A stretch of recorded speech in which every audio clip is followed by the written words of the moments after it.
Export debt adalah kemahiran yang mumpuni dari seorang entrepreneur. Dan kalau ada pemimpin yang bernegaranya memahami teknik entrepreneurship ditambah dirinya memiliki jiwa nasionalis secara perekonomian, harusnya akan membuat negara Indonesia itu sangat makmur. Tentunya sekali lagi dipastikan pemimpinnya selain memiliki pemahaman entrepreneurship juga harus nasionalis dan tidak berhutang pada oligarki. Yang paling sulit memang untuk menang dalam pemilihan tanpa kekuatan cuan itu berat, hampir tidak mungkin. Karena itu banyak yang berhutang pada oligarki untuk cuan pemenangannya. Dan sejak saat itu dia sudah tidak nasionalis lagi. Fakta data, yang punya cuan kan hanya oligarki. Makanya politikus dan pejabat tertinggi sulit menang tanpa dukungan finansial dari oligarki.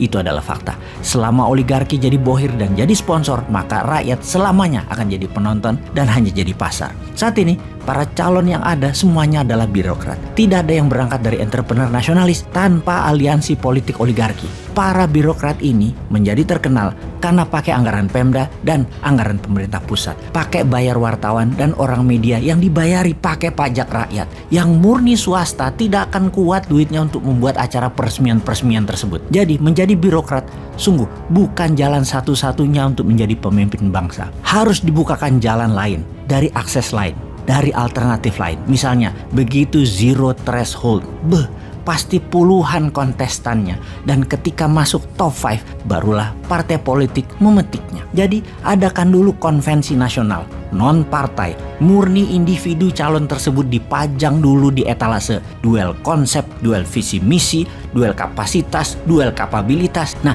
ini baru demokrasi Pancasila yang aslinya. Bagaimana kalau kita buat acara seperti itu? KPU yang mengadakan semacam acara pencari bakat atau Got Talent. Judulnya Indonesia Got Leader. Dalam seleksi, semua orang bisa bergabung dan audiensnya yang memilih untuk masuk babak selanjutnya. Sampai tersaring 10 besar. Ketika 10 besar, ya diserahkan kembali ke partai politik. Mana yang mau mereka usung. Pastinya tanpa partai pengusung pun kandidat berhak maju. Bagaimana sahabat muda? Setuju? Ayo buat resolusi dan kerahkan kekuatan Anda. Ekspresikan ide ini demi Indonesia berdaulat atau Indonesia akan tetap jadi korban hutang. Sahabat semua, kita kembali ke export debt yang saya contohkan dari apa yang pebisnis biasa lakukan, dan kali ini pengalaman pribadi saya. Saya memiliki sebuah mesin pirolisis untuk membuat oli bekas jadi bensin, jadi solar atau MFO, Marine Fuel Oil, di Pasuruan, Jawa Timur. Mesin ini saya beli dari Eropa, mesin bekas yang sudah direkondisi. For the sake of discussion ya, kita katakan misalnya harga mesin ini adalah 5 juta dolar atau sekitar 70 miliar rupiah. Ini adalah peristiwa 10 tahun yang lalu. Saya meminjam dana 80% dari bank asing. Ketika di tahun keempat, kewajiban hutang tinggal 50%, saya mencari mitra di Malaysia untuk membangun pabrik pirolisis. Di Malaysia banyak oli bekas yang mitra saya dapat kontraknya, dapat buangan dari Petronas. Singkat cerita, saya bilang ke mitra saya punya pabrik harganya 6-7 juta dolaran. Kalau kamu mau, kita pindahkan ke Malaysia. Mitra saya dapat 80% saham, saya hanya 20%. Tanpa keluar modal mitra saya tersebut. Dan tak lama mitra saya dapat pinjaman bank, kira-kira 80% dari nilai proyek tersebut. Pabrik itu sekarang masih jalan, namun kapasitasnya tinggal hanya 40%. Harusnya sih sudah diamortisasi, sudah nol nilai dagangnya. Intinya hutang saya dengan jaminan pabrik di Pasuruan tersebut lunas pada bank dan juga plus profit.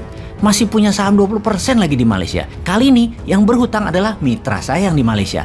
Itulah yang dinamakan export debt yang banyak dilakukan oleh pengusaha dari negeri kakak tertua yang jadi pujaan banyak pejabat di sebuah negara. Cerita pirolisis adalah kisah nyata. Mudah-mudahan sahabat semua jangan sampai membayangkan ada pabrik di Sulawesi atau ada proyek yang banyak di Indonesia semodel begini yang bernama export debt. Itu tidak ada. Pengusahanya merangkap pejabat, semuanya pinter, tidak oportunis, tidak mumpung jabat, juga tidak berhutang pada oligarki. Mereka semua pasti nasionalis.